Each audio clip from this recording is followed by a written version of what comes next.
Bonjour, bonjour, c'est Elodie, j'espère que vous allez bien. Aujourd'hui, je vous retrouve dans une petite vidéo dans laquelle je voulais vous présenter mes huiles végétales favorites. J'ai remarqué que j'utilisais très souvent les huiles végétales, voilà, pour moi ce sont un indispensable à avoir dans sa salle de bain. C'est vraiment un des produits cosmétiques que je préfère et je commence à avoir une petite collection d'huiles végétales. C'est pourquoi je voulais partager avec vous mes préférences et vous expliquer un petit peu pourquoi je préfère telle ou telle huile. Tout d'abord, une de mes petites huiles chouchou, c'est celle-ci, c'est l'oléine de karité. Donc l'oléine de karité, qu'est-ce que c'est? En fait, c'est tout simplement du beurre de karité que l'on a pressé, ou du moins filtré, à basse température pour récupérer la phase liquide. Cette phase liquide, elle est très intéressante tout simplement parce qu'elle est très riche en acides gras insaturés. Donc cette huile, pourquoi je l'utilise? Je l'utilise tout simplement parce que c'est une huile qui est pleine de bonnes vertus. Elle apaise les peaux sujettes à rougeur et à irritation, donc moi je l'utilise surtout pour les rougeurs parce que j'ai une peau qui est très sensible aux rougeurs. Elle est assez grasse, même si voilà, quand on regarde un petit peu sur la fiche pratique sur Aromazone, on dit qu'elle est sèche, mais moi je la trouve quand même assez grasse.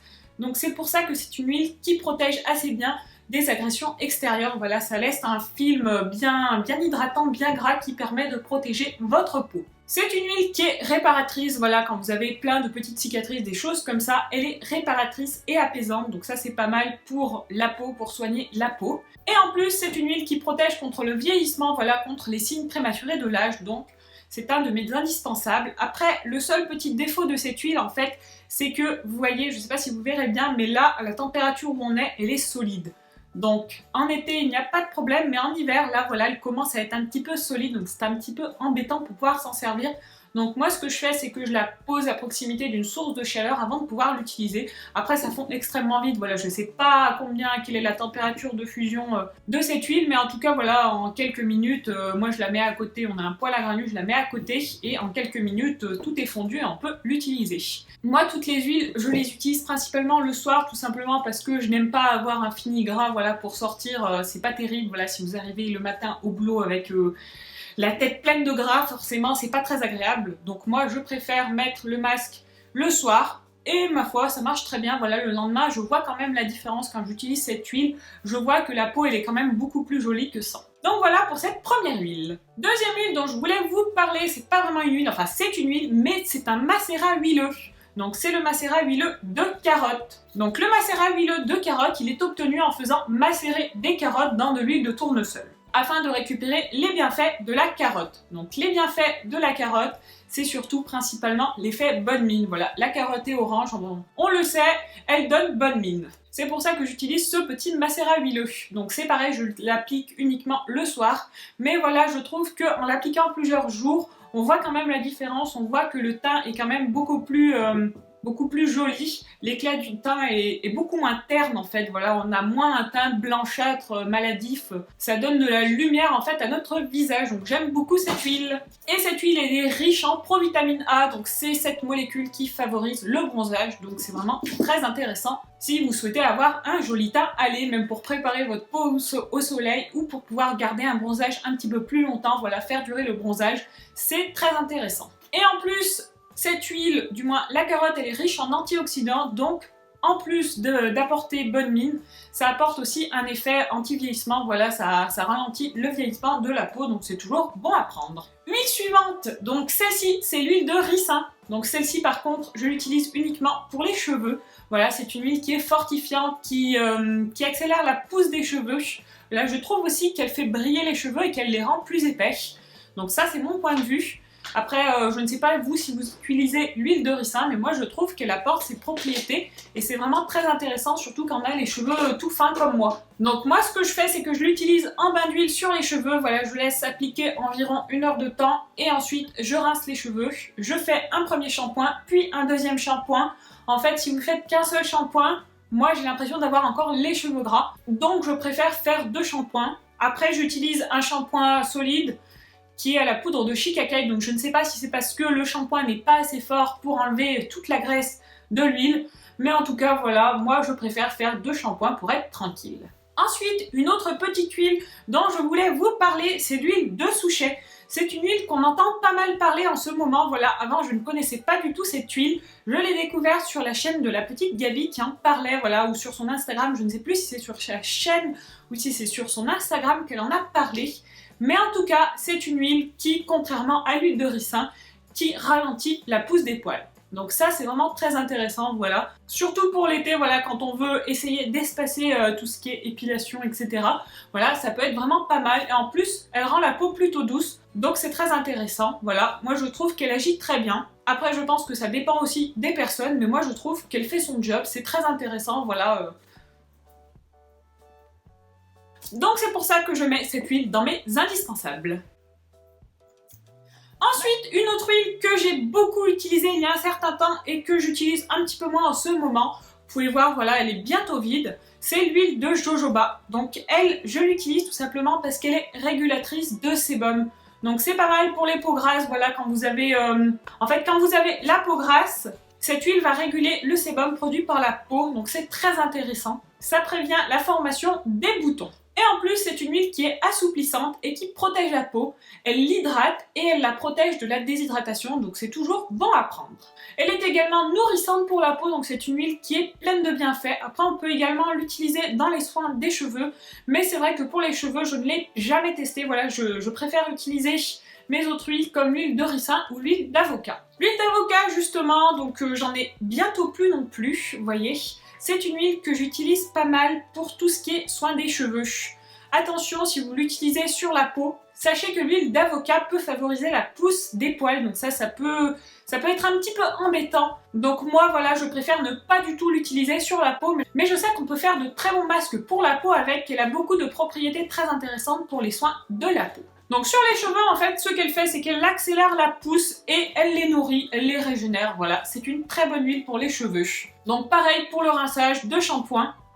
L'application environ 1 heure de temps, voilà, des petits massages sur... Moi, ce que je fais sur cette huile-là, je l'applique uniquement sur les longueurs et l'huile de ricin, par contre, je l'applique partout. Ensuite, petite huile indispensable, voilà, huile assez basique, l'huile de coco. Donc ça, c'est une huile assez multi-usage, je dirais, on peut vraiment l'utiliser pour plein d'applications, aussi bien pour les cheveux que pour la peau. Voilà, s'il y a vraiment une huile multi-usage à avoir, voilà, c'est l'huile de coco. Je pense que c'est une huile qui est vraiment pas très chère et qui peut servir à plein de choses, que ce soit à niveau cicatrisation ou bien pour nourrir les cheveux, les protéger, voilà. Elle est très efficace pour plein de choses, voilà, vous pouvez l'utiliser pour protéger votre peau des agressions extérieures également. Elle est un petit peu grasse par contre, voilà, moi je trouve. Elle est très intéressante et en plus, voilà, vous pouvez l'appliquer par exemple sur les lèvres ou quoi, parce que c'est une huile qui est comestible, donc si vous voulez faire un petit soin des lèvres, c'est pas mal.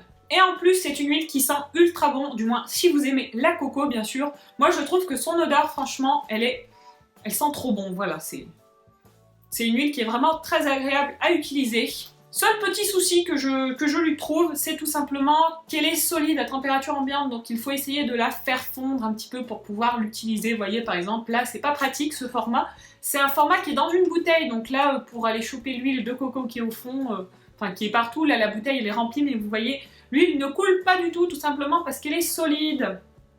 Donc c'est pour ça que généralement, les huiles de coco, on les met dans des pots et non dans des bouteilles. Voilà, moi, je l'ai pris sur Aromazone. Elle est vendue dans ce contenant-là, donc ce que je vais faire, c'est pareil que pour l'oléine de karité. Moi, je la chauffe en fait avant de l'utiliser. Ensuite, autre petite huile dont je voulais vous parler, c'est l'huile de nigel ou de cumin noir. Si vous entendez cumin noir, c'est exactement la même chose que l'huile de nigel. Donc elle, c'est une huile qui est très intéressante pour les peaux à problème. Elle est purifiante en fait, elle va aider la peau à se réguler elle-même. Voilà. Elle va éviter la formation de tout ce qui est boutons. Par contre, niveau dosage, c'est une huile qui est très forte, donc il faut vraiment l'utiliser à petite dose. Vous voyez, mon flacon, il est encore quasiment plein, alors que ça doit faire... je sais pas depuis combien de temps je l'ai, mais plus d'1 an, c'est sûr. Donc c'est une huile qui est très économique, je dirais. Et en plus, elle est très efficace, voilà, pour tout ce qui est problème de peau. Elle apaise, elle répare la peau, elle permet d'améliorer la cicatrisation. Elle est très nourrissante et régénérante, donc elle apporte de la souplesse à la peau et en plus elle est pleine d'antioxydants, donc elle participe également au ralentissement du vieillissement, donc c'est toujours très intéressant. Et pour terminer, la dernière huile dont je voulais vous parler, c'est l'huile de noisette. Donc ça, c'est une huile que j'ai acquis très récemment et en fait je l'ai acquis tout simplement pour changer un petit peu de l'huile de jojoba. Voilà, elle a quasiment... les mêmes fonctions, je dirais, elle est régulatrice, donc pour la peau, c'est pas mal. Pour réguler le sébum de la peau, elle est très intéressante. Et niveau odeur, elle sent très bon, elle sent la noisette, donc ça, c'est vraiment très agréable. Voilà, quand vous utilisez cette huile, franchement, vous avez l'impression de manger un petit dessert à la noisette, quelque chose comme ça, c'est très agréable. Elle est adoucissante et non comédogène et elle a un fini non gras. Bon, après, ça reste une huile, voilà, quand vous l'appliquez, vous avez toujours l'impression d'avoir une texture grasse, mais c'est pas comme l'huile de coco par exemple, voilà, ou l'oléine de karité, même si l'oléine de karité est censée avoir elle aussi un toucher sec, moi je trouve qu'elle laisse un toucher gras, mais celle-ci, voilà, le toucher est assez sec. Elle est également réparatrice et adoucissante, un petit peu comme toutes les huiles, je dirais, en fait, voilà, du moment où vous utilisez de l'huile, les propriétés des huiles sont souvent réparatrices, adoucissantes, voilà, ça améliorera toujours votre peau quand vous utiliserez des huiles, sauf si vraiment vous faites une réaction et que ça vous provoque des boutons, en fait. Si vous utilisez une huile assez comédogène et que vous êtes très sensible à ça, vous pouvez quand même avoir pas mal de boutons, parce que les huiles, voilà, ça reste du gras, donc ça peut boucher un petit peu vos pores et provoquer des boutons. Cette huile-là, c'est également une huile qui est très pénétrante. Donc par exemple, si vous voulez faire des petits soins avec des huiles essentielles, eh bien sachez que vous pouvez utiliser l'huile de noisette pour insérer vos huiles essentielles à l'intérieur et faire en sorte qu'elles pénètrent mieux dans votre peau. Donc c'est très intéressant, voilà. Je ne la connaissais pas, mais en tout cas, voilà, je suis vraiment très satisfaite de cette petite huile. Et donc voilà, on a fait le tour de toutes mes huiles que j'utilise en ce moment. Voilà, comme vous pouvez le voir, il y a pas mal d'huiles. Bon après, je ne m'applique pas toutes ces huiles en même temps, voilà, j'alterne, je fais des routines un petit peu différentes. Mais je trouve, voilà, qu'on peut vraiment trouver son bonheur au niveau des huiles. Pour moi, c'est vraiment un indispensable. Au niveau de mes huiles, moi, je les commande toutes sur Aromazone, mais vous pouvez les trouver aussi bien en magasin bio que sur d'autres sites, comme le site de Jolie Essence, par exemple, ou le site de One Cosmetics. Ils ont des huiles qui sont vraiment très intéressantes. Voilà, moi, pour le moment, je prends tout sur Aromazone, mais voilà, c'est tout simplement parce que c'est plus pratique pour moi, voilà, je fais ma liste et je commande directement. En plus, ils nous donnent toujours des petits chèques fidélité, donc c'est également pour ça que je commande chez eux. En tout cas, n'hésitez pas à me dire en commentaire, vous, quelles huiles vous utilisez, si vous utilisez des huiles différentes, voilà, je pense que ça peut être très intéressant de partager tout ça en commentaire. Si vous avez des huiles chouchoutes que je n'ai pas citées, n'hésitez pas à nous les faire découvrir, voilà. Je suis toujours avide de découvrir de nouvelles choses et comme ça on pourra échanger là-dessus. En tout cas, j'espère que cette petite vidéo vous aura plu. N'hésitez pas à me dire ce que vous en avez pensé. Et en attendant, moi je vous fais plein de bisous et je vous dis à très vite pour une prochaine vidéo. Ciao ciao!